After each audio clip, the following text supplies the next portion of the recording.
എന്തിനാണ് ഉടമ്പടി എടുത്തതെന്ന് ചോദിച്ചു കഴിഞ്ഞാൽ എന്തെന്ന് പറയണം? നിങ്ങൾ എന്തെന്ന് പറയണം? ദൈവത്തെ, അതാണ് വിഷയം. അതാണ് ലക്ഷ്യം സിംഗിളാകണത്. അതായത് ഇതിൻ്റെ ഒബ്ജക്റ്റീവ് സിംഗിളായിരിക്കണം. രണ്ടായിട്ട് ഇപ്പോൾ ചില ആൾക്കാർ കാണത്തില്ലേ, ചില ആൾക്കാർ എൻ്റെ കണ്ണെ തൊട്ടൊന്ന് പ്രാർത്ഥിച്ച് എന്ത് പറ്റി, എനിക്ക് ഡബിൾ വിഷനാണെന്ന്. ഒരാളെ രണ്ടായിട്ട് കാണുമെന്ന്, ഒരാളെ രണ്ടായിട്ട് കാണും, അതാണ് ഡബിൾ വിഷൻ. അപ്പം അതുപോലെ നമ്മൾ ഈ രണ്ടായിട്ട് കാണരുത്. നിങ്ങളെ ലക്ഷ്യം, നിങ്ങളുടെ നിയോഗത്തിൽ എഴുതിയിരിക്കുന്ന കാര്യങ്ങൾ ഒന്ന്, അതിനാണ് ഈ അമിത പ്രാധാന്യം കൊടുക്കുന്നത്. പക്ഷേ ദൈവം അതിന് അമിത പ്രാധാന്യം കൊടുക്കുന്ന കാഴ്ചപ്പാടല്ല. പിന്നെന്താണ് ഈ 10:17 സംഭവിക്കുന്നത്? കാര്യം ഒന്ന് വായിച്ചേ, 10:17. തിരിച്ചെടുക്കുന്നതിന് വേണ്ടി ഞാൻ ജീവൻ അർപ്പിക്കുന്നതിനാൽ പിതാവ് എന്നെ സ്നേഹിക്കുന്നു. അപ്പൊ പിതാവ് നമ്മളെ സ്നേഹിക്കുന്ന ഒരു വീക്ഷണ കോണുണ്ട്. പിതാവ് നമ്മളെ സ്നേഹിക്കണം. അതെന്താണ്? അതായത് തിരിച്ചെടുക്കുന്നതിന് വേണ്ടി ഞാൻ എൻ്റെ ജീവിതം സമർപ്പിക്കുന്ന കൊണ്ടാണ് പിതാവ് എന്നെ സ്നേഹിക്കുന്നത്. അപ്പം നമ്മൾ ദൈവത്തെ പ്രതി സ്നേഹിക്കുന്നൊരു വ്യക്തിയായാൽ എന്തു ചെയ്യാൻ പറ്റും? നമ്മൾ ദൈവത്തെ പ്രതി മനുഷ്യരെയും ദൈവത്തിന് മനുഷ്യരുടെ മുമ്പിലെ ഒരു വിശ്വാസം ഉണ്ടാകാൻ വേണ്ടി ദൈവത്തോടെ സ്നേഹത്തെ പ്രതി നമ്മൾ സാക്ഷ്യം വഹിച്ച് ജീവിക്കുന്നൊരു വ്യക്തിയായി കഴിഞ്ഞാൽ ഓട്ടോമാറ്റിക്കലായിട്ട് പിതാവ് നമ്മളെ സ്നേഹിക്കും. അപ്പം നമ്മളെപ്പോഴും നമ്മുടെ നിയോഗങ്ങൾ ഓക്കെയാണ്. പക്ഷെ നിയോഗങ്ങളെ നിങ്ങൾ ഉടമ്പടി വെക്കുമ്പോഴും ഈ നിയോഗങ്ങൾ ശരിക്കും, അതായത് പുള്ളിങ് ഇല്ല ശരിക്കും പറഞ്ഞാൽ. അതായത് വണ്ടി വലിക്കണില്ല എന്ന് പറയത്തില്ലേ? ഇപ്പം ചില വണ്ടിയൊക്കെ ആയിരിക്കുമ്പോൾ പറയല്ലേ, ഞാൻ വണ്ടി മാറി കയറുമ്പോൾ ഞാൻ പറയും ഈ വണ്ടി വലിക്കണില്ലല്ലോ എന്ന് പറയും. അതിന് പുള്ളിങ് ഇല്ല എന്ന് പറയും. എൻജിൻ ഈ സാധനം വലിക്കണില്ല, ഭയങ്കര നമ്മൾ ഏതാണ്ട് ഇങ്ങനെ ലാഗ് ചെയ്യണ പോലെ തോന്നും. ഉടമ്പടി ലാഗിങ് വരുന്നുണ്ട് ചില ആൾക്കാർക്കെങ്കിലും. ഉടമ്പടി വല്ലാതെ രീതിയിൽ താമസിക്കുന്നുണ്ട്. അതിൻ്റെ കാരണം നിയോഗങ്ങൾക്ക് അമിത പ്രാധാന്യം കൊടുത്തിട്ട് അങ്ങനെ സംഭവിക്കുന്നത്. ഇപ്പം എന്താ സംഭവിക്കുന്നത് വെച്ച് കഴിഞ്ഞാൽ ആ 10:17 ഇതിൻ്റെ ഒരു ഫോർമുല കിടക്കുന്നത്. എന്താണ്? പിതാവ് തിരിച്ചെടുക്കുന്നതിന് വേണ്ടി ഞാൻ എൻ്റെ ജീവൻ സമർപ്പിക്കുന്നത് കൊണ്ട് പിതാവ് എന്നെ സ്നേഹിക്കുന്നു എന്ന് പറഞ്ഞ് തിരിച്ചെടുക്കുന്നതിന് വേണ്ടി ഞാൻ എൻ്റെ ജീവൻ സമർപ്പിക്കുന്നത് കൊണ്ട് പിതാവ് എന്നെ സ്നേഹിക്കുന്നു. അപ്പം പിതാവ് എന്നെ സ്നേഹിക്കുന്ന ഒരു ഗ്രൗണ്ടേ ഉള്ളൂ. അതെപ്പോഴും നമ്മൾ ശ്രദ്ധിക്കണം. പിതാവ് നമ്മളെ സ്നേഹിക്കാൻ, ദൈവം നമ്മളെ സ്നേഹിക്കാൻ ബൈബിളിൽ ഒരു സിംഗിൾ ഗ്രൗണ്ടേ ഉള്ളൂ. ക്രിസ്തുവിന് പോലും അതേ ഉണ്ടായിരുന്നുള്ളൂ. എന്താണ്? തിരിച്ചെടുക്കുന്നതിന് വേണ്ടി ഞാൻ എൻ്റെ ജീവിതം സമർപ്പിക്കുന്നത് കൊണ്ട് പിതാവ് എന്നെ സ്നേഹിക്കുന്നു. കർത്താവിന് വേണ്ടിയും വചനത്തിന് വേണ്ടി സാക്ഷ്യം വഹിക്കാൻ കഷ്ടപ്പെട്ടും തെരുകേട്ടും തന്തക്കുവിളി കേട്ടും കർത്താവിന് വേണ്ടി ജീവിക്കാൻ തീരുമാനിച്ചാൽ മാത്രമേ ഈ ഇങ്ങോട്ടുള്ള പിടുത്തം വരത്തുള്ളൂ. അതെപ്പോഴും നമ്മൾ ശ്രദ്ധിക്കണം. അതാണ് ഇതിൻ്റെ അകത്തുള്ള ഒരു അതായത് നിഗൂഢമായ പോയിൻ്റ്. അല്ലെങ്കിൽ നിങ്ങളുടെ ഈ ജർമ്മനി പോകണം എന്ന് പറഞ്ഞ് മാത്രം ഇരുന്നാൽ ഈ സാധനം വളരെ സ്ലോ ആയിരിക്കും, പുള്ളി കിട്ടത്തില്ല. മറിച്ച് സുവിശേഷത്തിന് വേണ്ടി സാക്ഷ്യം വഹിക്കണം എന്ന് പറഞ്ഞിരുന്നാൽ ഈ സാധനം മൂവാകും. നമ്മുടെ ഈ സമീപനത്തിന് വരുന്ന പ്രശ്നമാണ്. ഉടമ്പടി പക്കയാണ്, പക്ഷേ അത് കയറി ആവശ്യമില്ലാത്തൊരു കയറി ഉടമ്പടി എടുത്തിട്ടുണ്ട്. അതാണ് കുഴപ്പം. ആവശ്യമില്ലാത്തവരെന്ന് പറഞ്ഞാൽ എന്താണ്? വയറ്റിപ്പഴുപ്പ് മാത്രം ലക്ഷ്യമാക്കിക്കൊണ്ട് ഉടമ്പടി എടുത്തിട്ടുണ്ട്. അവർക്ക് ദൈവത്തിൻ്റെ വഴികളെക്കുറിച്ചും ദൈവത്തെക്കുറിച്ചും ഒക്കെ ഉള്ളതെല്ലാം അറിയേണ്ടത്. അവർക്ക് എങ്ങനെയെങ്കിലും കാര്യം സാധിച്ചാൽ മതി എന്നുള്ള ചിന്ത വന്നാൽ ഉടമ്പടി സ്ലോ ചെയ്യാൻ സാധ്യതയുണ്ട്. പ്രാർത്ഥിക്കുക. കർത്താവായ ദൈവമേ, എന്റെ നിയോഗങ്ങളെക്കാൾ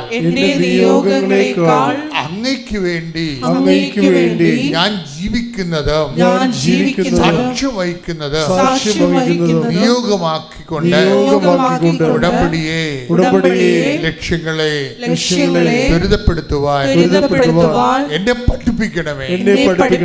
ശ്രദ്ധിക്കട്ടെ.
എൻ്റെ പേര് സോണി, ഇതെൻ്റെ ഹസ്ബൻഡ് നിതിൻ.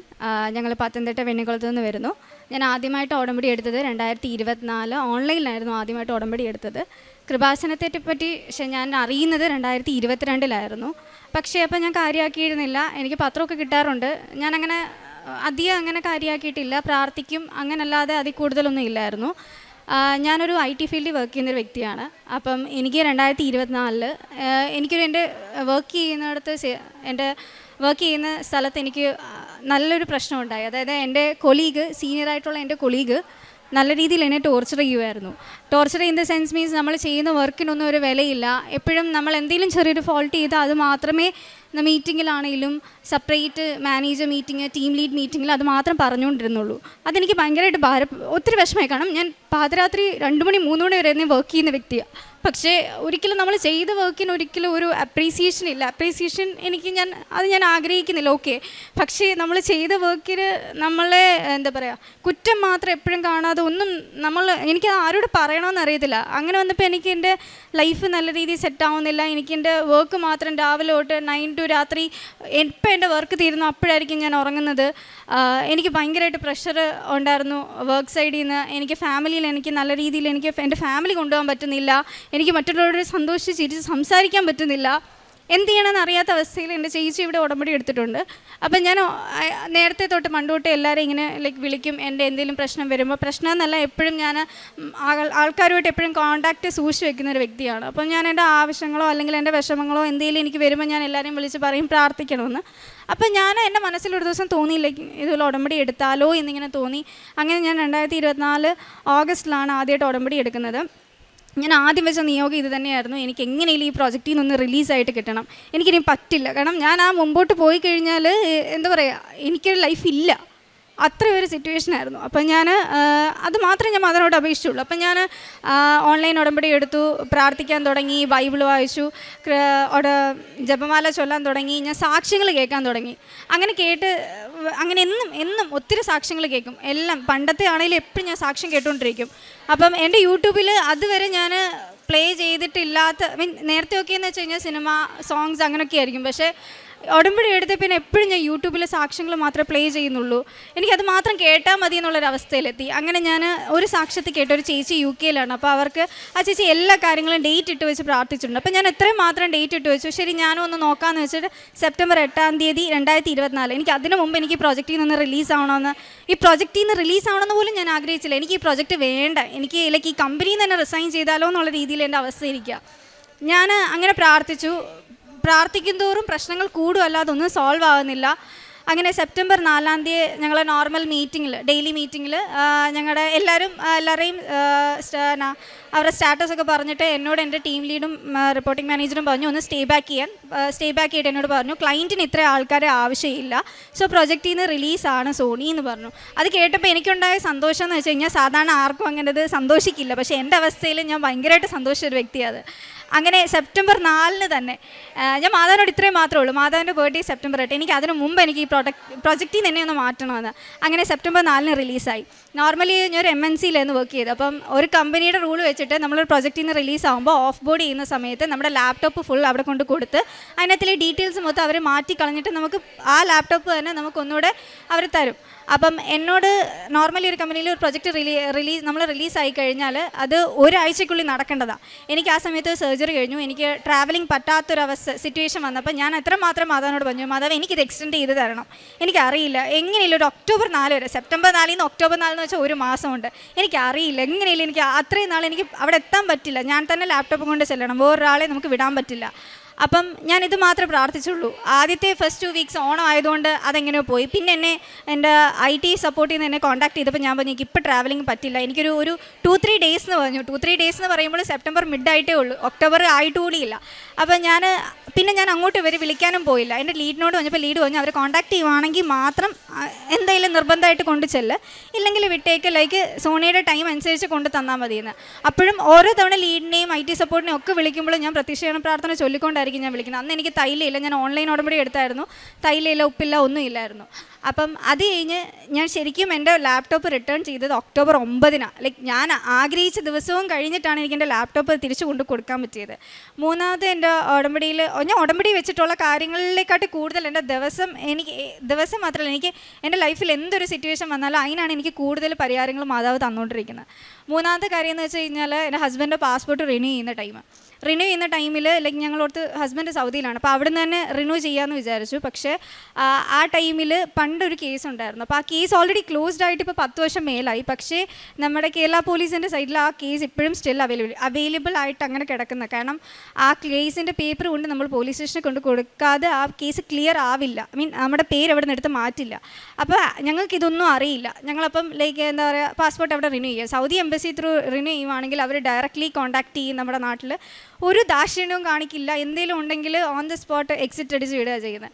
അപ്പം കൂട്ടത്തിൽ ഞങ്ങൾ ചെയ്യാൻ ഉദ്ദേശിക്കുന്നതിന് ഒരു 1 വീക്കോ 2 വീക്കോ മുമ്പേ പുള്ളിയുടെ കൂടെ വർക്ക് ചെയ്ത ഒരാൾ ഇതുപോലെ കൊണ്ട് കാണിച്ചു, ഇങ്ങനെ എന്തോ നാട്ടിലൊരു കേസ്, അതും ക്ലോസ്ഡ് ആവാത്ത കേസ് ഉണ്ടായിരുന്നു.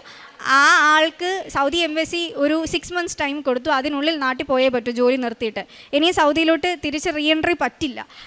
അങ്ങനെ മാതാവ് ഞങ്ങളെ പ്രിക്കോഷൻ ചെയ്തെന്ന് എനിക്ക് പറയാൻ പറ്റും. കാരണം ഞങ്ങൾ ഒരു ആപത്ത് ഇങ്ങനെ ചെയ്ത് കഴിഞ്ഞാൽ ഇപ്പോഴേ ഞങ്ങളെ നാട്ടിൽ വിടും, എനിക്കെന്താ ജോലി ഇല്ലാത്തൊരവസ്ഥ, ഞങ്ങൾക്ക് എന്ത് ചെയ്യണമെന്ന് അറിയത്തില്ലായിരുന്നു. അപ്പോൾ അവിടെ മാതാവ് ശരിക്കും ഞങ്ങളെ സംരക്ഷിക്കുകയായിരുന്നു ചെയ്തത്.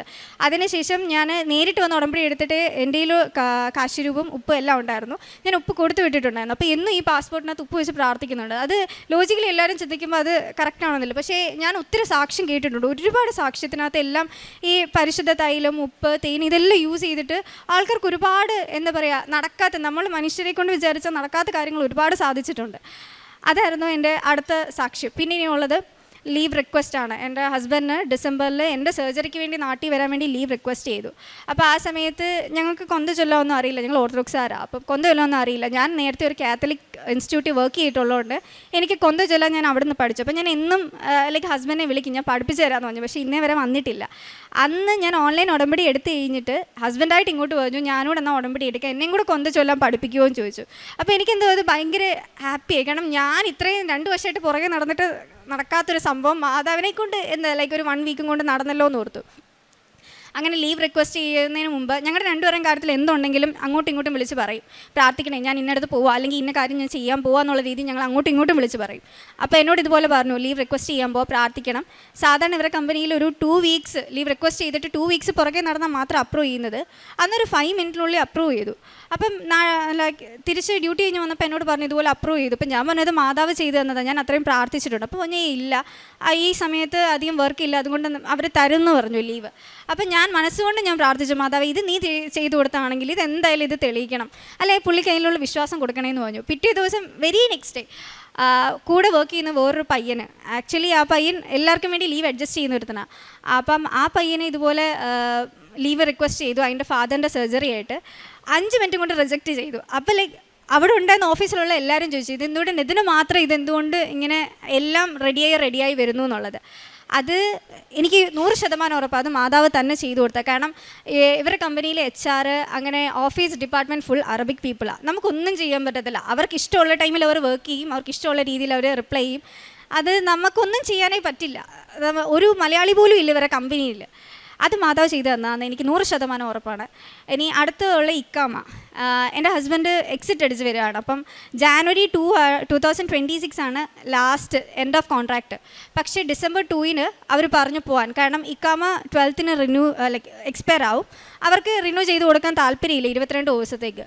അപ്പം ഞാൻ ഭയങ്കര സങ്കടത്തിലായി. കാരണം നാട്ടിൽ വന്നു കഴിഞ്ഞാൽ ഞങ്ങൾക്ക് രണ്ടുപേർക്കും ജോലിയില്ലാത്ത അവസ്ഥ, ഞങ്ങൾ എങ്ങനെ ജീവിക്കാമെന്ന് അറിയത്തില്ല. സോ ഞാൻ മാതാവിനോട് ഞാൻ പ്രാർത്ഥിച്ചു, മാതാവ് എനിക്കറിയില്ല, ഞാൻ ഉടമ്പടി എടുത്തിട്ടുള്ളതാണ്, എൻ്റെ ഹസ്ബൻഡ് പ്രാർത്ഥിക്കുന്നതാണ്, നീ എന്താണെന്ന് വെച്ചാൽ ചെയ്തു, ഞങ്ങൾക്ക് ഇതിന് വിഷമമൊന്നുമില്ല, പക്ഷേ ഈ ഒരു സിറ്റുവേഷനിൽ എന്നെ എങ്ങനെയെങ്കിലും ഒന്ന് രക്ഷിച്ചേ പറ്റൂ എന്ന് പറഞ്ഞു. അപ്പം ആദ്യം ജൂനിയർ HR കണ്ടു. HR കാണാൻ പോകുമ്പോഴൊക്കെ എന്നെ വിളിക്കും, ഞാൻ പ്രാർത്ഥിച്ചുകൊണ്ടിരിക്കും. അപ്പോൾ HR കാണാൻ പോയ സമയത്ത് എന്നോട് HR പറഞ്ഞു ഓക്കെ, കാരണം ഇക്കാമ റിന്യൂ എൻ്റെ ഹസ്ബൻഡ് ഒരു കണ്ടീഷനേ പറഞ്ഞിട്ടുള്ളൂ, എനിക്ക് എൻ്റെ ബെനിഫിറ്റ് കട്ടാവല്ല എക്സിറ്റ് അടിച്ച് വരുന്നതുകൊണ്ട്. പിന്നെ അതുമല്ലാതെ എൻ്റെ സാലറി എനിക്ക് 1 മന്ത്, ഞാൻ നേരത്തെ പോകാം പക്ഷേ എനിക്ക് 1 മന്ത് സാലറി വേണം എൻ്റെ കോൺട്രാക്റ്റ് തീരുന്നോടം വരെയെന്ന്. അപ്പോൾ അവർ പറഞ്ഞു ഓക്കെ, ജൂനിയർ HR പറഞ്ഞു ഓക്കെ, ബിക്കോസ് അവർക്ക് അതാണ് ലാഭം, ഇക്കാമ റിന്യൂ ചെയ്യുന്നതിൻ്റെ അത്രയും പൈസ ആവില്ല 1 മാസത്തെ സാലറി കൊടുത്ത് ബെനിഫിറ്റ് ഫുൾ കൊടുത്ത് വിടുന്നത്. ഓക്കെ എന്ന് പറഞ്ഞിട്ട് വിട്ടു. നാളെ വായോ സീനിയർ HR കൂടെ. അപ്പോൾ അന്നും പോയപ്പോൾ എന്നെ വിളിച്ചു, ഞാൻ പ്രാർത്ഥിച്ചുകൊണ്ടിരുന്നു. അപ്പോൾ ഞാൻ ഇത്രയും മാത്രമേ മാതാവിനോട് പറഞ്ഞു, മാതാവേ അവിടെ ആരുമില്ല ഞങ്ങളെ ഹെൽപ്പ് ചെയ്യാൻ, അല്ലാതെ ഞങ്ങൾക്ക് വേണ്ടി സംസാരിക്കാൻ ആരുമില്ല, സഞ്ചാരിമാരുടെ കൂടെ പോയേ പറ്റുമെന്ന് ഞാൻ അത്രമേൽ വിഷമിച്ച് ഞാൻ പറഞ്ഞു. കാരണം 2 പേർക്കും ജോലിയില്ലാത്ത അവസ്ഥയാണ്. അപ്പം കൂട്ടത്തിൽ ഇവരുടെ എഞ്ചിനീയറോട് പോയിട്ടുണ്ടായിരുന്നു.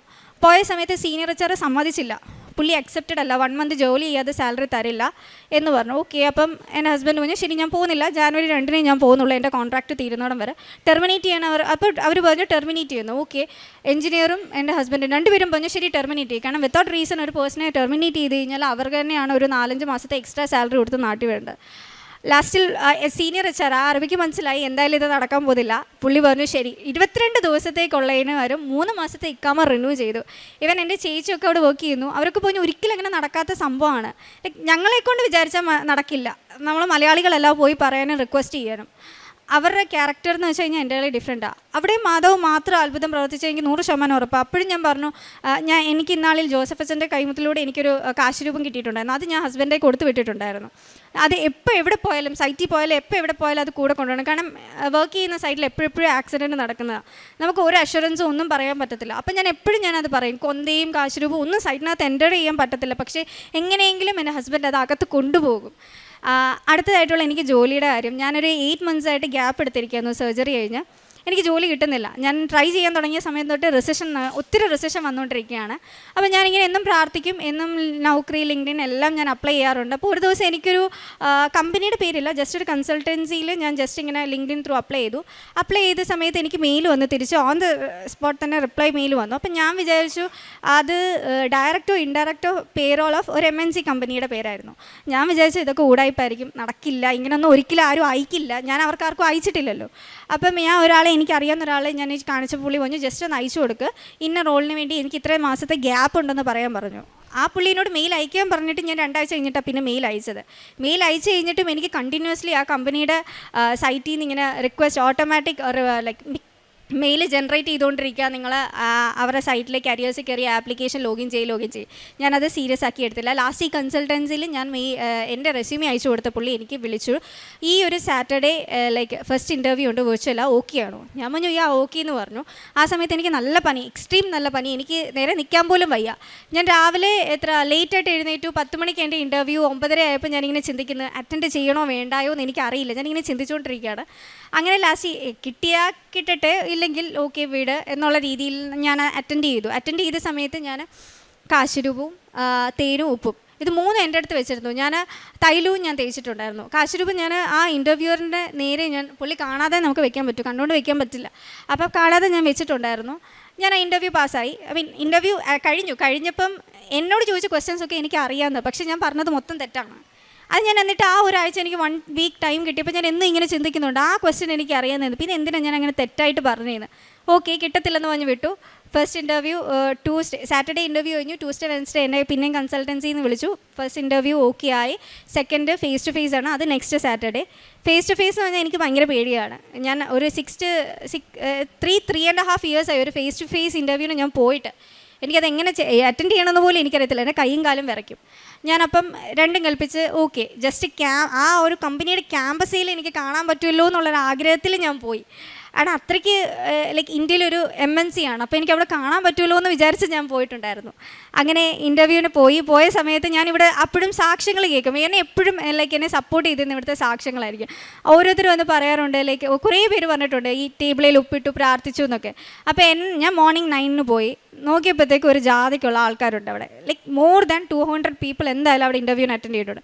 ഞാൻ പറഞ്ഞു, എൻ്റെ മാതാവേ, ഇത് എനിക്ക് കിട്ടാനൊന്നും പോകുന്നില്ല, എനിക്ക് പക്ഷേ പേടിയാണ്, എൻ്റെ കൂട്ടത്തിൽ കാണണമെന്ന് മാത്രം ഞാൻ ചോദിച്ചു.